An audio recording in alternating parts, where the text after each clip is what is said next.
Lee Davis and Gwilym Roberts are the two IPs in a pod, and you are listening to a podcast on intellectual property brought to you by the Chartered Institute of Patent Attorneys.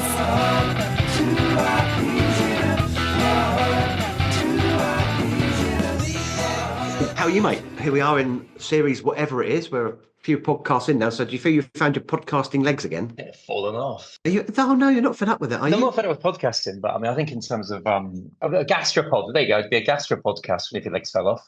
Could you walk on your stomach? That's the thing. Anyway.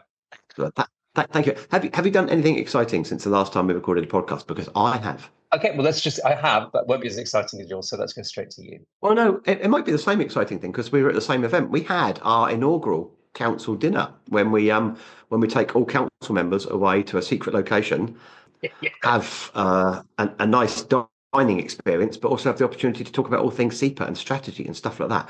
And I got the opportunity to stand up and make a few remarks, and I might have hammed it up a bit. Did you think I hammed it up a bit? I didn't notice Mr. Willy Wonka entered the room at any point, Lee. Oh, is that? So it's interesting you say that because I did actually take on a character, but it wasn't Willy Wonka. Oh, okay. Was it Robert De Niro? No. Have you ever seen A Knight's Tale, the film? Oh yes, I know. Oh Heath Ledger. The tall bloke. Yeah. So I took on the incarnation of Geoffrey Chaucer in that movie. Geoffrey Chaucer. I don't know why.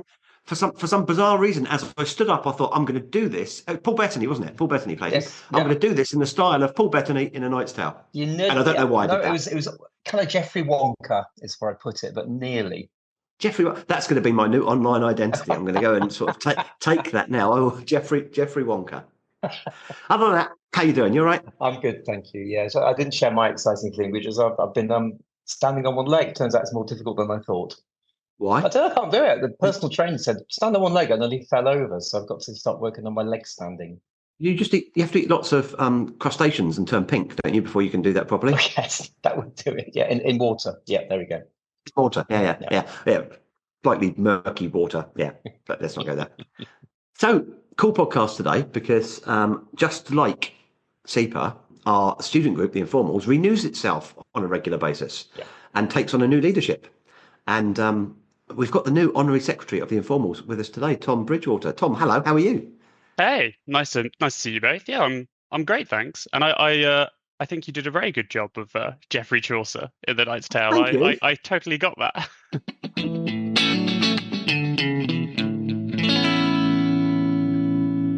So, we normally ask our guests to kick off by telling us a bit about them. So, obviously, I've seen you appear at council a couple of times now, so we know you exist. But apart from that, we don't know a lot about you, Tom. So, who are you? What do you do?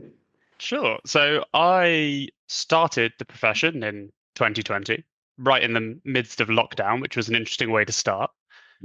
I immediately joined the CIPA Informals Committee, but I'll do the before and then get on to the theory. So before that, I was a researcher. So I originally studied physics and then went and did my PhD in robotics in Bristol, and spent a few years doing the PhD and then a year being a researcher before I kind of thought, I want to try something a bit different. And I heard about this cool job where you get to be a science lawyer, and I thought, oh yeah, I'll give that a go. And applied. Luckily, got the place I applied for. I did it very late in the year, so there was only really a couple of places hiring at that point. But luckily, they took me on, and I joined Venner Shipley about 4 years ago, and then hopped onto the CIPA Informals Committee. Started as a sports coordinator, so I brought back the CIPA five-a-side football tournament after the pandemic, which was a challenge. There were a lot of teams dropping out because their HR department said it probably wasn't a good look to be playing football close together just after a pandemic. And then moved to the London regional sec role, which was great fun. Get to organise lots of socials and meet lots of different attorneys from different firms. And then recently, as you say, I joined, I've kind of taken over from Ashley from last year as the ONSEC, which is really exciting because now I get to sit actually on Big Council, which was actually the main reason I wanted to do the role. It was kind of a curiosity in what Big Council get up to. And I've recently moved firm as well. So it's been a busy year. I'm swapped from Venner Shipley across to Lewis Silkin, which is a law firm rather than a patent firm. quite a different experience. Imagine. There's a huge amount to unpack there, but I'm absolutely convinced that Gwilym will want to start with the physics. That's fair enough. Do you like physics? Love physics. It's great, isn't it? What do you? So the robotics side of the PhD, was that to the mathsy side, the engineering side? Where did you kind of focus? I'll give you the not at all succinct title of the thesis, which was remote characterization of nuclear cave environments utilizing a heterogeneous swarm of autonomous robots, which is gobbledygook for I sent a bunch of robots into a nuclear environment that was sealed when they built it to come out with a map of what the environment looked like so it could aid in decommissioning the nuclear power plant. So they have these rooms in nuclear facilities where there's a lot of sort of pipe work that goes through, and it's relatively, radioactive in there. So they seal it when they build it. And it turns out that a lot of contractors don't exactly follow the specification to the letter. So they don't exactly know what's inside anymore. And they have to drill a little hole. It's only allowed to be 6 inches in diameter. And then they maintain a negative pressure in there so that nothing can get out. And so they want to know what's inside.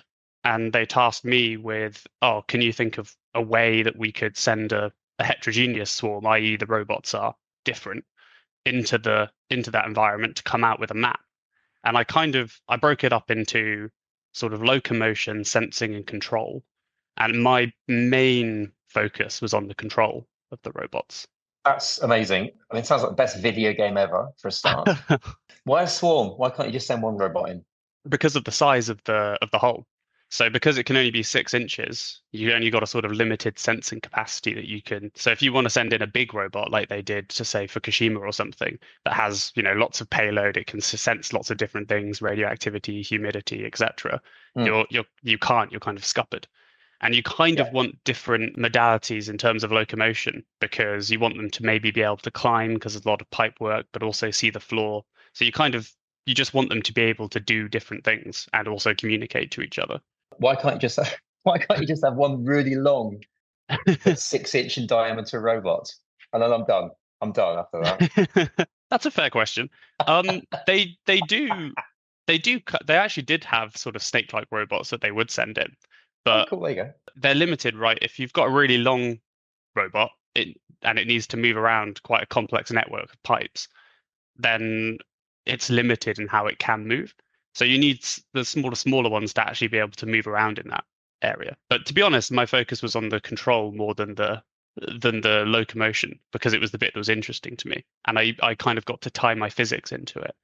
So to be a swarm, you're not allowed to have centralized control. That's kind of the thing that defines a swarm over sort of a group of robots.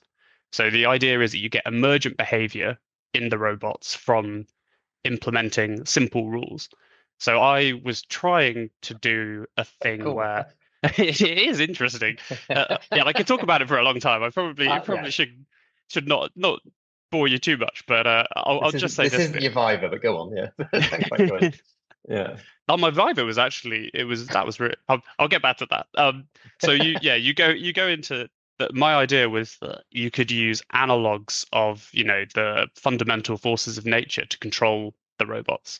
So you have the electrostatic force as a strong attractive force that draws you to the place where you want to go mapping, and maybe have a gravitational force. In fact, actually, I used gravitational force to attract you to the place you wanted to map, an electrostatic force to push you away from obstacles, and then a strong nuclear force to kind of keep you as you got closer to the thing, give you a real stronger attraction. So all to say, basically, I just programmed these robots to act like particles, which was quite fun. Was that your idea to do that, or is that a done thing to kind of use? I can see how that. I can imagine that's a work. It sounds like quite a creative way of doing it. It exists. So virtual forces exist for controlling robots, but doing it in that exact manner, trying to do it using the physical forces in that way, didn't exist previously. That's brilliant. Lee, I'll stop there. Thank you for answering a really stupid question really seriously just then as well. I appreciate that. I won't pretend that I understood much of that, but it was fascinating. It's always good to watch two physics geeks go at it. Oh, he's winning on the geek. Sorry. My geek doesn't end at physics. Yeah. What came after that then? Tom? Were you straight into the world of IP, or did you do any real work first? Well, it depends whether you consider a research associate real work. I actually, when I interviewed for my first job in IP, one of the interviewers asked me, "How will it feel to have your first real job?" Um, to which I said, "I won't swear here, but but I told him, I had a real job. It was, yeah, I was a research associate. I was studying human robot interaction for a year before I started. So it was looking at whether or not humans trust robots in the same way that they trust other humans, and kind of taking that in looking at how they want a robot to approach risk. So I did that for a year and then entered IP. What was wrong with academia? Did you? Sorry, that was interesting. I mean, a lot of people do say they move from academia. It's great, but they want to kind of apply a little bit more. It sounds like you were applying your science quite a lot. What was the shift out of academia occasioned by? So I felt like there were two aspects. One was that you work on one thing for a long time. And what I'd heard about working in patents was that you get to see lots of different technologies in various fields, and you kind of get to learn about lots of different things more regularly. And so that attracted me away from it. And also because you can only really publish positive results. And I found it a little irritating to kind of constantly be asking questions you already knew the answer to because you wanted to publish. So you could the research, you could do a bunch of research that was actually interesting to you, but if you then found out that the answer was no, there's no real journal for negative results. So I found that a bit frustrating and kind of wanted to get away from it. Right, back to you, Lee. Sorry. Cheers, that's fine. You can interrupt me whenever you want, because I'm only going to ask like boring, very sort of like CIPA centric questions. So you can take us wherever you want to go, Graham. So back to the world of finding yourself in IP, Tom. Mm-hmm. How did that feel? So talk us through your first few days. What did it feel like to suddenly be working in a IP firm? Yeah, it was weird because it was COVID time. So I started in 2020, and I think my girlfriend met my boss before I did. I think I'm allowed to say this because he told me about it. But my partner's a dentist, and my boss at the time went in to see the dentist to have a tooth taken out, and it just happened to turn out to be my girlfriend seeing him. And so she spent a couple of hours with him, and I'd spent no time in person with him because it was the middle of lockdown. So that was definitely a weird starting point. But in terms of actually in the profession, it was a huge change. It was going from being quite good at something to having no idea what was going on at all. That, it's, as you probably both know, it's kind of a trial by fire in that you're just given work to do, and you kind of go figure out how to do it and then get it very wrong. And that is an interesting way to learn, not something I've quite experienced before. A lot of entries for the Journal of Negative Results, though, from that approach, I think, on the plus side. Yeah, a lot of red line, which I didn't know how to do when I started in the profession. So you know how people put on their CV, "Oh, I'm proficient in Word" or whatever. I was not proficient in Word. For the first maybe 3-4 weeks of being in the profession, when I was making amendments, I was colouring things in red and underlining them rather than using track changes because I didn't know it existed. So I sped up quite a lot when someone told me about that. There's an interesting insight there, isn't there? The presumption, the expectation that people come with those skills that perhaps you would consider to be the sorts of things that everyone has, and perhaps also an indictment of training as it is. Can I go? Because I was going to. Yeah, sorry, I saw you about to talk, so I. No, that's fine. I was going to say, I think I've banged on about this a little bit in the past on this podcast, actually, which is that we're a funny bunch when it comes to training, and it is a very negative experience. We mostly say what you're doing wrong. I mean, we've got the wonderful training manual, lovely positive resource there. We've got the informals lectures, and we've got loads of really willing attorneys who really want to train the next generation, as it were. But even so, I sometimes feel like it is quite difficult because it's mostly wrong. Oh, that was it there. Do that again. Which is a strange way. It's a bit like AI training, I suspect, isn't it? You just kind of wait for the reinforcement rather than teaching at the outset. It's a bit outcome driven. What do you think, Tom? You're the guest. I think that's true. I think there's very much you're sometimes trying to figure out exactly why it's wrong. And sometimes it can be substantive. You've got something wrong in the law, but sometimes it can be stylistic in that there's a lot of red line through how you've written an argument, but actually they haven't changed the substance of the argument. They've changed how it's expressed just because they prefer a certain way of writing. I do, when I started, my boss was fantastic. He was able to put a lot of time aside. We would have, 1, 2, sometimes even 3 hour meetings where I'd write the response, and instead of giving me back red line, he would take me through him fixing it, which was great because I could ask why he was changing things, what exactly I'd done wrong. Sometimes it wasn't that I'd done something wrong, it was the stylistic thing that I mentioned. And yeah, I think that was a really positive way of training. And I think it really just depends how much time your training partner can actually make for you, because at the end of the day, they have to train you, but they also have to do their job. And I think it can be probably quite a hard thing to balance. Lee, is it time for a patent law school model? Yeah, you would look that way. I mean, so you know that I come in with an educational background, Gwilym, and the first thing that I looked for was something that I recognised as being normal sorts of training.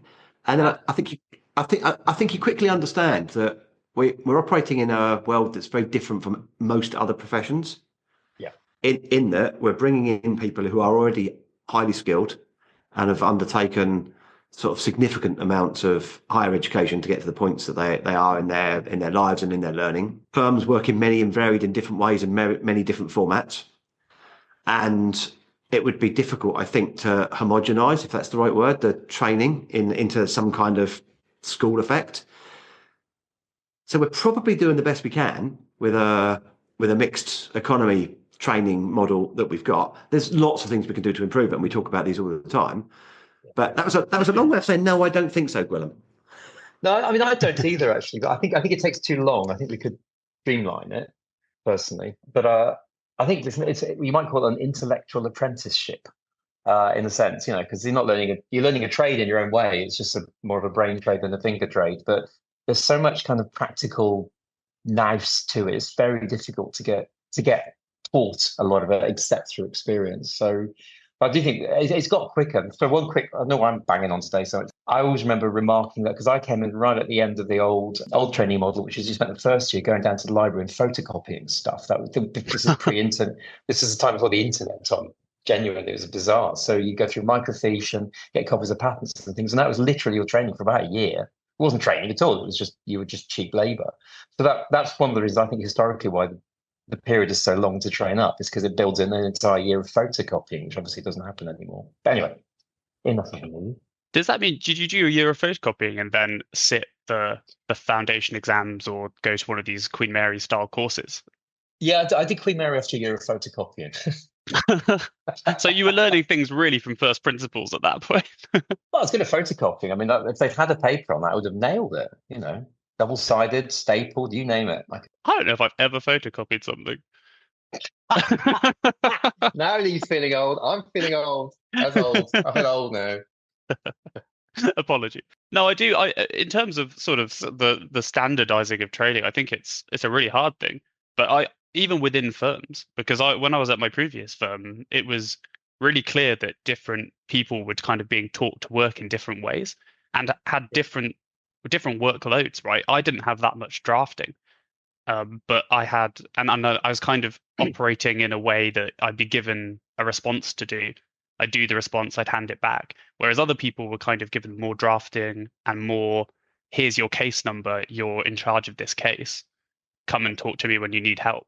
And so even within one firm, it seems like it's not sort of completely standardized. And I do think that some level of making sure everyone's get equal training is definitely something we should try and work towards, because you have the exams that say whether or not you're fit to practice, but you can study for those and they're not that reflective of real practice.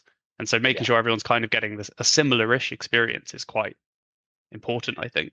Should we talk a little bit about the CIPA experience? Because obviously you'd have been also new to the world of something like CIPA, a professional body. And I know that can be, we do in the earliest times in a new student's life. In fact, we've got one next week. We have our student induction days. So we do our best to try and enable our students to understand what CIPA is, what it does, how it can support them, how it works sort of more broadly in the best interest of the profession and the IP system. How's it felt being a member of CIPA? Well, I mean, I'll be honest. I never I feel like I don't fully appreciate what CIPA do, and I still feel like I don't fully appreciate what CIPA do, which is part of the reason that I wanted to start as the ONSEC, is so I could go along to these council meetings and get an actual, proper idea of what's going on. In terms, I guess by CIPA member, I was a student member from the beginning, but I didn't really know what that meant. But being an informals committee member meant that I kind of at least had an idea of what we did for students. I still don't necessarily have the best idea of what we do for, I suppose the term's fellows. Is that right? Yeah.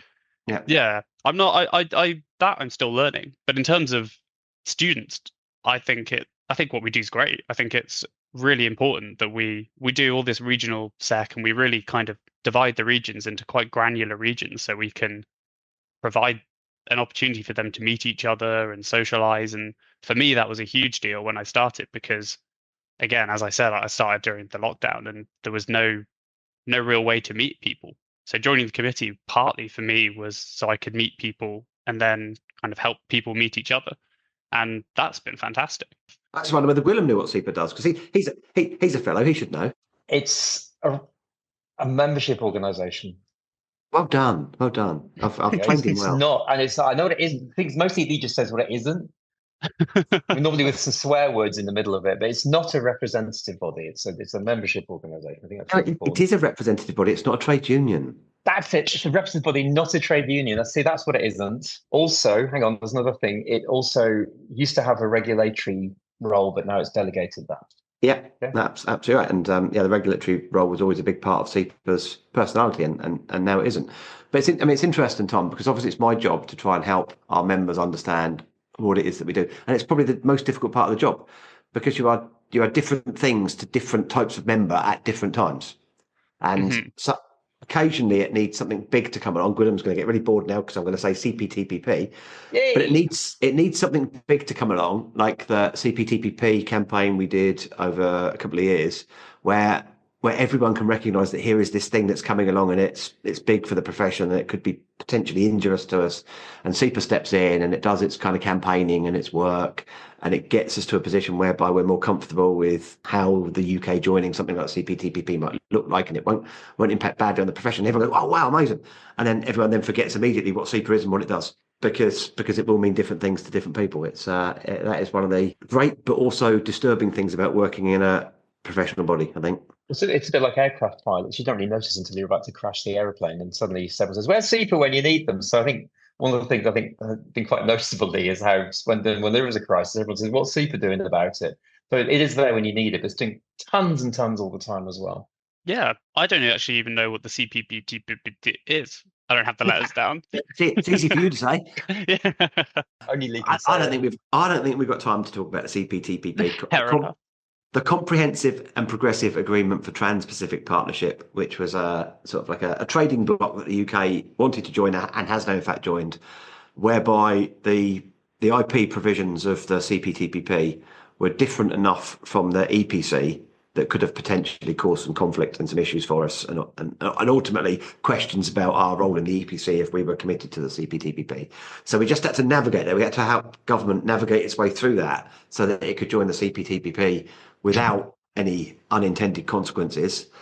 And that's a difficult gig, because government just want to get trade deals over the line. That's what they want to do, and they don't want a bunch of geeky people coming along and saying, "Oh yeah, but you really need to focus on this sort of really niche bit of IP law and get that right. Otherwise, you're going to potentially damage something else." But they listened to us, and we got there. Well, you end up in front of all kinds of important select committees or something. Oh yeah, no, I gave evidence to Parliament, which was quite cool. That's cool. Oh wow, in the Houses of Parliament. Yeah, unfortunately, it was on Zoom, Tom, because it was again it was COVID times. So which also helps you a little bit, doesn't it? Because you can have some notes discreetly hidden and stuff like that. So there is the advantage that you look like you know what you're talking about when in fact you've got a screen behind you with lots of statements on it that you know that you need to get over. That would have been a really good idea for this podcast, actually. I should have made some notes. No, we never do notes. So you are now the new ONSEC of the informals, and a bit like the CIPA president each year. Obviously, the ONSEC comes in with some sort of thoughts or ideas about what they want to achieve in their time in office. What's yours? What are the biggies on your radar? Well, one of them is really boring, which is just streamlining the relationship between the informals and the big CIPA committee, because I think there's somewhat of a small disconnect between what we think we do and what big council thinks we do, because I think traditionally there were some parts that were run by the informals, like the IP ball and other bits like that we no longer think are part of us. But I think because of the way it used to be ran, CIPA did think were part of us.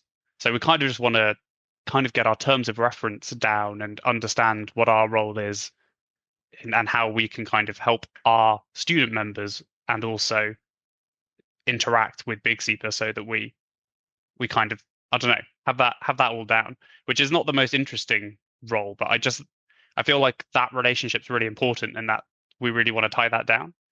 And then the other one is I have this idea or desire to bring back dragon boat racing, which I don't know a lot about it, but I hear lots of people talking about the old days where there was dragon boat racing and it was a really good event and used to row down the Thames, and I kind of want to see if something like that could be brought back, or at least I want to have some new event that we offer either between us and big CIPA council or as an informals event, just to kind of almost, well, you said it in your speech at the CIPA council, actually, is kind of putting members first. And I feel like we could be doing more in terms of networking our trainee members and even maybe integrating that with, the fellows. So having a big event where they can all meet each other and have a good day out, but also meet other people in the profession, that's kind of what I want to do. So it's those two things, streamlining and a big old event.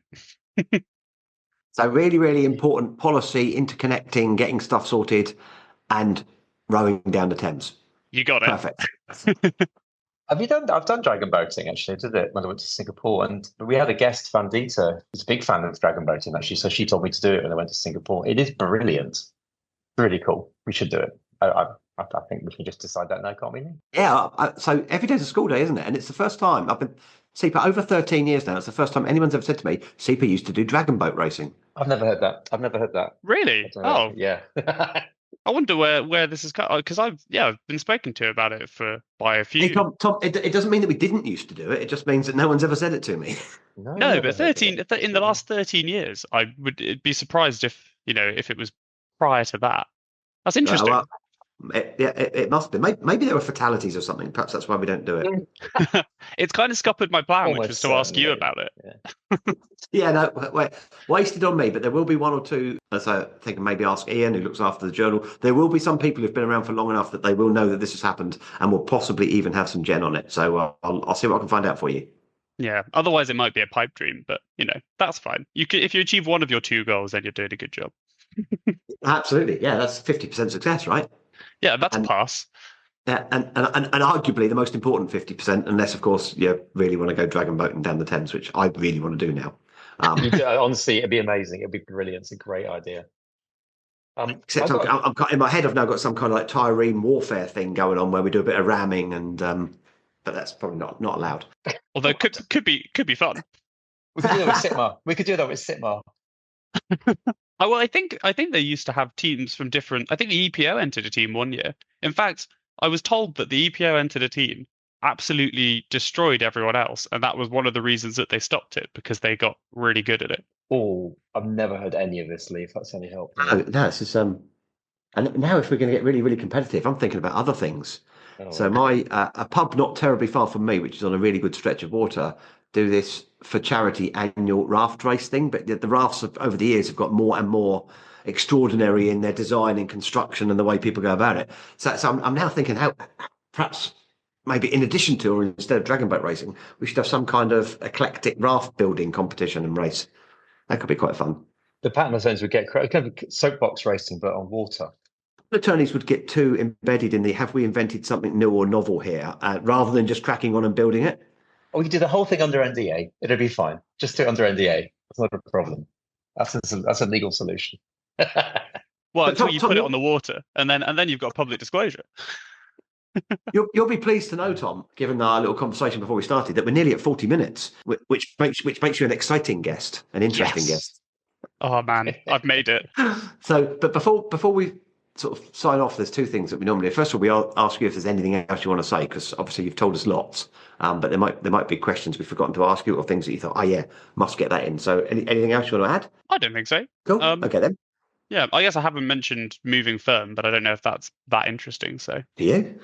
I had one question on that, if that's okay, just quickly actually, which is just what's it like? You said it was a bit different working in the law firm versus a straight kind of boutique IP firm. First of all, why the move to that different model, and secondly, what's different? Yeah, I mean, I moved because I wanted to do different work. As I said, I didn't get a lot of drafting, and we had a client who you could only write your responses in a really specific way, which was fantastic for training. But I kind of wanted to try something a bit different, and I suppose flex my slightly creative muscle in writing my own arguments rather than writing it in this specific way. And another aspect, this job kind of came up, and my original boss who trained me, the guy that I said was great and put aside all that time for me, he had moved across to this firm a year before, and this opportunity opened up, and I saw it was there, and I thought, wow, okay, I could have the possibility to work with him and the possibility to do all this new kind of work. And it is fantastic. I'd never worked anything infringement before, and after having sat the infringement validity paper, which is notoriously difficult, I actually got the opportunity to work on some infringement cases. One of them, without any obviously disclosing any confidential information, was about hoverboards, which required us to buy some hoverboards, take them apart, look inside to see whether the arrangement of the stuff was infringing. But then afterwards, we just got to ride some hoverboards around the office, which was great fun. So everyone there is lovely, and you get such a bigger variety of work than just the kind of prosecution that I was doing before. So that was the reason I moved, and actually it's been a really, really good move, a really positive experience. Cool. So I think we're there or thereabouts. But so Gwilym and I have this little thing, Tom, where we do a slightly tangential closing question. And normally I come up with them. Sometimes Gwilym comes up with them. I ought to check. Have you got one? I've got one, Gwilym, but it's a bit not boring, but it's a bit obvious, I would say. Have you got anything? I've got a silly one, obviously, but I'm happy to. So let's go with yours. I'll tell you what mine was, and then Okay.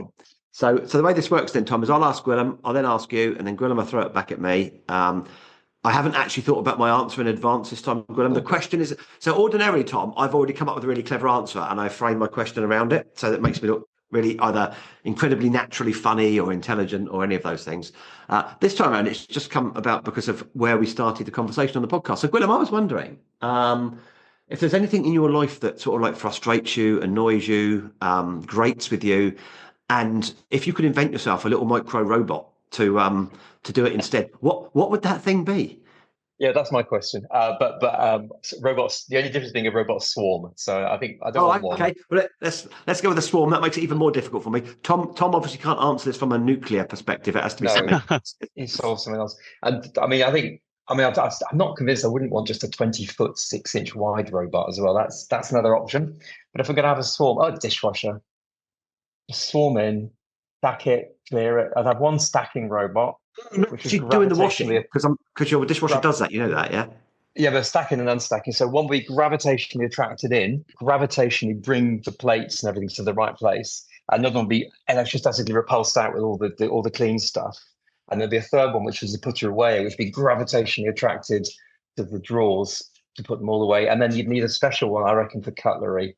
That's a swarm. That's 4 already. And I'd like to see some emergent behaviours, because as far as I'm concerned, I'd love to see how they interact. If it's anything like the emergent behaviours in my family when we're doing a dishwasher, they just yell at each other. I've been paying attention, by the way. Attention. That was. You could write a thesis on that. So what would you do to make your life immediately better, Tom? And obviously, knowing that this is your expertise, you're going to have a cracker. So, well, the problem is there already exists a solution to the problem I have, which is I hate mopping and hoovering, and there already exists mopping and hoovering robots. So that's the actual honest answer. But if I was going to invent something, which I think was the kind of core of the question, something to help with the cat. Something to our cat. I as I said, she's a bit of a. She comes in here, she meows at me. She's a really sort of hoity-toity cat, and I think it would be great to have a robot, a swarm. One robot that can brush her, one robot that can clean her poo, one robot that can feed her, and just generally make her feel, well taken care of, and then not come and bother me while I'm working. That's really good, because mine, Gwilym, if you're interested, if you're going to ask me the same question. Lee, what's your robot? So mine is pet related too, and it's only really just come to me whilst we've been thinking. But as Gwilym and anyone who listens to the podcast knows, I have a tortoise, and tortoises are notoriously difficult to hibernate. I know that sounds daft. They're not, obviously. You chuck them in a box and chuck them somewhere reasonably cold, and they just stay there. But the way that the climate's changing, it's getting more and more difficult, because you just can't chuck them down your shed or in an outbuilding, because it will either be too warm and they'll be awake all the time and they'll be burning energy, or so cold that they freeze to death. So those sorts of days are gone. So we hibernate Albert in a beer fridge, but you have to monitor them. So every day I have to go and check the temperature. I mean, I've got an internal and external thermostat, and you kind of have to go and tickle their feet just to make sure they move. And occasionally you take a look at the head just to make sure that he's still got clear eyes and stuff like that. It'd be lovely. So I'd have a little swarm of robots that would sort of probably live in the fridge with him and forever be monitoring his every lack of movement rather than movement, and the ecosystem that he's living within, and then report that to me in some way, shape or form. And over time, perhaps they would learn enough about hibernation behaviour that I would never need to worry again. So I just pop him in the fridge and I could shut the door and he's all looked after. So that's what I'd do. Could just get a robot tortoise. I think that's probably a great place to end it, Gwilym, isn't it? That's where else to go beyond that? And you know that I'm now going to start thinking about it, making a robot tortoise. That's I will have one by the summer, or at least something that looks like a robot tortoise, even if it doesn't work, like a croc. Tom, thanks so much for coming on. Apologies if you just got a bit daft at times, but that tends to be the way it goes. No, thank you for having me. Good luck with the year ahead. It's great having you on CIPA Council. It's always good to have the sort of student perspective on council. It sort of keeps council fresh and vibrant and in touch with where the profession's going. And I think that's a really important feature of having the on-tech on council. Gwilym, thanks for appearing on the podcast again with me. It's I don't know how many we're up to now, but it seems like we've done so many of these that we're starting to get quite good at them. I just enjoy wanting interest. Just something occasionally not about IP is quite fun, actually. So you learn so much, don't you? You learn every day is a school day. Yeah. If you've listened to the podcast, I'm not talking to either of you two now, I'm talking to our listeners. If you've listened to the podcast and you've enjoyed it, leave us a little review somewhere in the internet web thingy so that other people can find us, because we're keen to grow the listenership, and the best way to do that is if you kind people tell the rest of the world about who we are and what we do. Gwilym, I'll see you on the next one. Tom, I'll see you either at council, or I know this dates it, but if you're at the President's reception tonight, I'll see you there. See you soon.